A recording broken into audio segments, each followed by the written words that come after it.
What's up, everybody? Welcome to Uncontested Shots, the new Boston Celtics show from MassLive.com. I'm Jay King, here with Tom Westerholm. We're the two beat writers for the Boston Celtics for MassLive.com.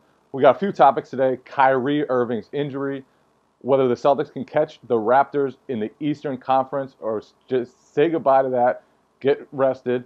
We got Marcus Smart's recent dominance and terry-rozier playing his behind off. Let's start with Kyrie's injury. That was the biggest news from the Indiana Pacers game. He's got left knee soreness. It's forced him out of the Chicago game last week. It forced him out of the second half against the Pacers. How concerned are you, Tom, with Kyrie Irving's bout with left knee soreness? So I think it's definitely somewhat concerning just because anytime there's a knee injury and anytime it's something that won't go away, it's never a good sign. And I think especially last night there was a little bit extra concerning given the fact that he started the game and then couldn't finish it. And I just think that that's never, a good sign. When you go and you sit down for halftime and then, maybe things tightened up or whatever happens, we didn't get too many details like that. Although Stevens did say after the game that it wasn't, something that he believed would be a long-term concern. But, I do think that this is something to keep an eye on. I think it's something to worry about a little bit, at least to, to have some concerns about, because this isn't going away. And, knee soreness, that can be a whole lot of things, but it's rarely good news. So I don't know that I wouldn't go into panic mode, but I do think that it's, I think it's worth monitoring for sure. Yeah, and it's especially concerning because it's the same left knee that he underwent surgery on in 2015. It's the same left knee that reportedly needs a follow-up procedure at some point. I don't think it's like this huge concern that it's going to force him out of playoff games or anything, but it could be a nagging issue that keeps him less than 100% when the Celtics need him. And obviously, he's a huge part of what they do. Obviously, he's the engine that stirs them, that drives them, whatever the proper phrase is for it. He's the guy, and they're going to need him to be at his best once the playoffs hit. So I think it's a concern. I mean, if it happened once and then he rested for a little while, whatever. At this point, I think they should shut Kyrie down for a little while. He said he needed some time off. Yeah. Give him some games. Give him a week. Give him 2 weeks. Give him whatever he needs. Right now, his health is of utmost importance. It doesn't matter about winning the last 15 games. Whatever they go the last 15 games, they can survive without him a little bit. But I think it's much more important to get him healthy for the playoffs. Get that left knee as healthy as it will possibly get. Give him as much time off as he needs. Don't just sit him for one game, bring him back. Don't listen to him when he's saying I can play again. Like just make him sit down, make him stay away from the court for a little while, and see what happens. That brings us to our next topic. The Raptors have kind of separated themselves in the Eastern Conference, and they're 3.5 games up right now. I believe it's 4 games in the loss column, and Celtics kind of look like it's going to be second place. Like Cleveland's fallen back. Indiana Pacers are in third right now. Celtics have the inside track on the second seed, almost impossible to get the first seed. Do you think the way the standings are makes it a lot more important to rest guys, Jaylen Brown, Kyrie Irving, Al Horford, all those guys that are injured, Marcus Smart, everybody's on the team is injured. Do you think because of the standings, it kind of makes it even more important to just make sure those guys get rested? Yeah, I think that makes it an easy decision. They're like you said, they're not going to catch the Raptors. One, the Raptors are, have a pretty significant lead, and two, the Raptors are playing great basketball right now. They beat Houston the other night in a really great game. They're just really playing well, and they're a really good team. They're going to be really tough, and I do think that just kind of accepting that number 2 seed, getting Kyrie healthy, because the thing is, if you get the number 1 seed and Kyrie isn't healthy, or you brought back Jaylen Brown a little too quickly and he needs to sit out, or Al Horford's sitting out, if these guys are out, then it doesn't matter what seed you are, you're not going to win anyway. So getting that number 2 seed, just kind of like hanging on to that, being happy there. You still might not have to face the Cavaliers until the conference finals if that's a big focus for the Celtics. Right now, as the standings are currently set, the Pacers are the number 3 seed, and the Celtics can probably feel pretty good about matching up with the Pacers, given that they beat them once this year. Obviously, they lost that one game in Boston, but then obviously they lost last night without 3 of their best players. So I think that it makes it an easy decision. just kind of accept the fact that you're going to be the number 2 seed. That's, perfectly acceptable. That's, 2 rounds of home court advantage. And it's just so much more important that Jaylen Brown, that Kyrie Irving, that these guys are healthy for the postseason, because without them, you're not going anywhere anyway. So yeah, I think that makes it a lot easier actually for the Celtics. Okay, what's the perfect opponent, perfect first 2-round opponents for them to play? I think directly as the standings are right now, Miami in round 1, round 2, Indiana. That would be, I think, the perfect. I don't think the Celtics are scared of either of those teams. I think if you play Philadelphia, Ben Simmons, Joel Embiid, those guys are scary. Their talent is scary. If you play Milwaukee, you got Giannis, one of the top 10 players in the world. If there are a lot of teams that scare you, LeBron, obviously on the Cavaliers, that's scary as hell. So I think that would be the perfect lineup for the Celtics. And they kind of got fortunate last year to draw LeBron in the Eastern Conference Finals to get out of playing both him and the Raptors in round 2. So if the standings fall as they are right now, Celtics get lucky again. Yeah, I don't think that they're probably scared of any of the first round matchups. Obviously, there's guys who scare you in that. Like, obviously, Joel Embiid and Ben Simmons are scary players. Obviously, Giannis is unbelievable. I don't know that those teams necessarily, have the Celtics shaking exactly. But yeah, I think that you would rather face Miami. You would rather face the team that does not have any Giannis or Joel Embiid type of player on them.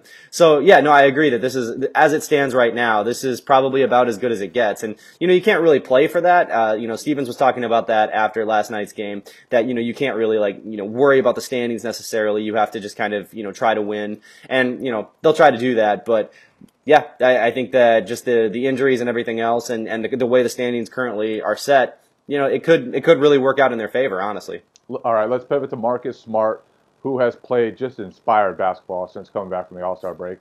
This is one of the best stretches of his career. He's always been a menace defensively. Yeah. Lately, he's been even more menacing. The game against the Pacers, he took 3 charges in the first half, made just special defensive plays throughout, hit 6 threes. One of them was a bank. The previous game against Minnesota, he was 2 for 7, still completely controlled long stretches of that game. He seems like he's playing the best basketball of his life. What's going on with him since the All-Star break? Am I crazy to think he's moving differently than he was in the first half, and he kind of looks healthier or in better shape or something? Or what's going on with Marcus Smart, man? I don't know, man. He's always been really, I don't think you're crazy at all to think that he looks better. I mean, he looks amazing. He's been, it's kind of like all of the stuff that we were told before the season about skinny Marcus Smart. He's so much more athletic. And now we're starting to see it. I thought he looked good at the start of the season. I thought that, he looked reasonably mobile and everything. But right now, there was that game, I think it was against Minnesota, that he caught that putback dunk that was just one of the craziest plays we've seen from him. He's very athletic right now. He's, getting around screens so well. I think there was one play in last night's game where he switched a couple of times onto different big men. And then at kind of the last second, he snuck around. I think it was Miles Turner, and got a steal and pushed it the other way. And just the mobility to be able to, first the strength to, be able to switch onto big men, and then the mobility to be able to sneak around them and still get in passing lanes and still, pick off passes and still, just do all the things that he does. It's really fun to watch these days. Just defensively, he makes so many impressive plays. Like you said, so many special plays, plays that you just don't necessarily see from anybody else. That it just, I think that, for one thing, I think that he's really helping the Celtics win a lot of games right now. And, for another thing, I think he's also earning himself some money this summer. Yeah, definitely. If he continues his play, the way he's playing both ends of the court, he's going to cash in, and maybe to the detriment of the Celtics, because yeah, absolutely. They have the option to match. He's going to be a restricted free agent. And the way the roster is set up, they're not going to want to pay huge money for 2 backup guards in Marcus Smart and Terry Rozier. Smart will be a free agent this summer, Rozier next summer. So they'll have some decisions to make if Smart does get that bag from somebody this summer. There won't be much cap space, so we'll see if he does get that offer. But he's just been so strong lately. And he was kind of struggling before he got hurt. He had that great game right before he punched a picture frame, and previously he was kind of turning the ball over a lot. He kind of looked out of sorts, and he's just come back and he's completely changed the Celtics. I think he's changed their bench. He's now in the starting lineup because Kyrie and Jaylen Brown and Al Horford are all out of the lineup, and Yep. he's just really changing things for them. The way he's played lately is, I mean, he's just been so good, and he just lifts everybody. It's he has a rare ability to bring an energy to a team that not a lot of guys have. Just from the start of that Pacers game, he was everywhere, and the Pacers shot 37.8% in the first half. He just kind of set the tone. He was just everywhere, limiting Victor Oladipo. Obviously, as the game went on, Pacers got a lot of transition points. They got fast break points. They broke down the Celtics defense, especially once Kyrie was out. But I just think Smart has been playing outrageous basketball lately. Another guy who's played great, Terry Rozier. Let's talk about the last couple of possessions of the Pacers game, because that was just a wild sequence. I don't think I've ever seen a team play more just like funky sequences at the end of the game, at the end of games than the Celtics. They were down 4 Yeah. with a couple of seconds left. Marcus Smart missed a 3. That should have been the game. They somehow keep possession, find Jason Tatum for a layup. Terry Rozier, Marcus Morris rather takes a charge from Oladipo. It was shades of James Harden versus Marcus Smart, and Celtics actually got a chance to tie. It was just an outrageous sequence, and they kind of do a nice job of trying to maximize things at the end of the game. But they ran 2 plays for Terry Rozier, one earlier in the final minute, and he kind of curled around, got Miles Turner on his heels, went to the bucket, missed a tough layup.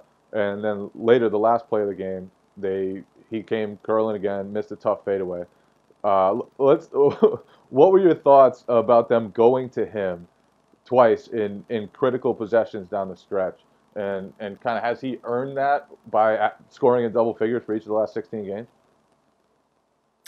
I think he has. I think that one of the biggest things that he brings, obviously, is kind of that second unit scoring punch. Because the Celtics, for a team that runs as much action as they do really like to attack mismatches. And Rozier, when he can get, somebody that isn't necessarily as fast as him, or, somebody that he can kind of blow by and get to the rim, they really do a good job of taking advantage of that. That play that you mentioned at the end there, they ran him through, a couple of screens. Like you said, he got, he got Miles Turner on his back a little bit, and he, just missed that shot. And, but he also fought through, Victor Oladipo reaching in and, kind of dislodging the ball there.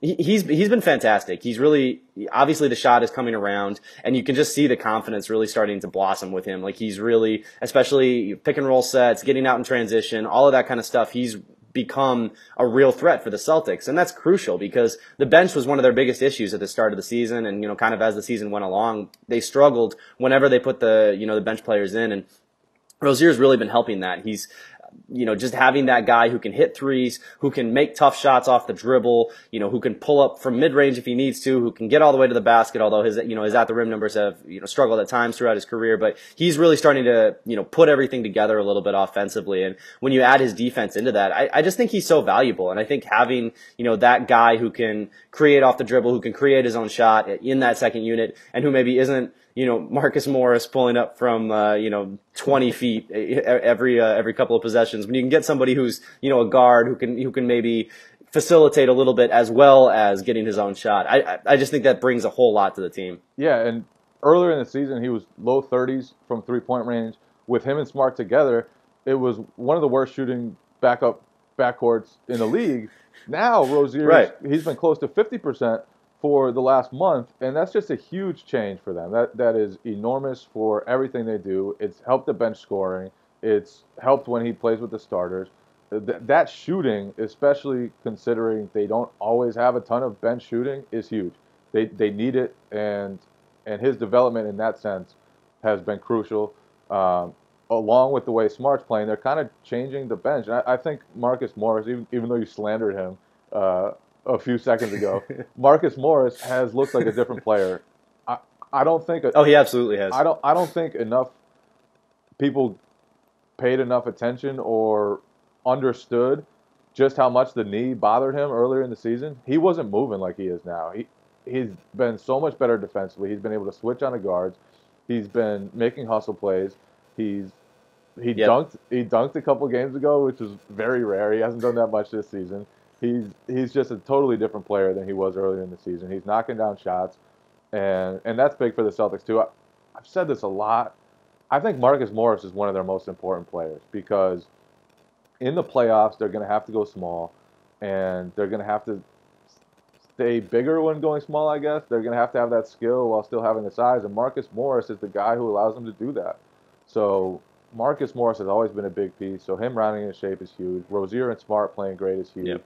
Even though they've got all the injury issues right now, the Celtics are kind of rounding into what they want to be. And I know they need to get Kyrie right. I know they need to get Jaylen Brown back from his concussion and Al Horford back from his sickness.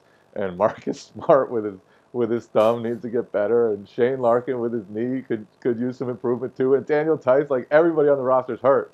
But beyond that, beyond the injuries, I think Brad Stevens has figured out a rotation. I think when healthy, they've shown that not only can they be really good defensively, but they can actually score the basketball. And that's what was missing at the beginning of the season. So that's a huge change. That's really important. That's going to be what allows them to really compete in the playoffs because their defense is going to be there. They're going to get stops. Yep. It's going to be, can you score enough against the best opponents in the playoffs? And lately they have been, especially when Kyrie's on the court, especially when the bench is on the court. They've been scoring throughout the roster. Right. So huge changes for the Celtics. I think even though the injuries, everything's looking promising. Thank you for coming on the show. Uncontested shots, baby. Everybody should check in. This is a cool new format we've got going on. We're gonna do this at least a couple times a week. That's the plan. So stay tuned.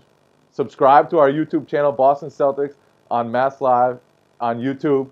So subscribe to us. Stick around. We'll be discussing a lot of Celtic stuff. We appreciate you. Take care.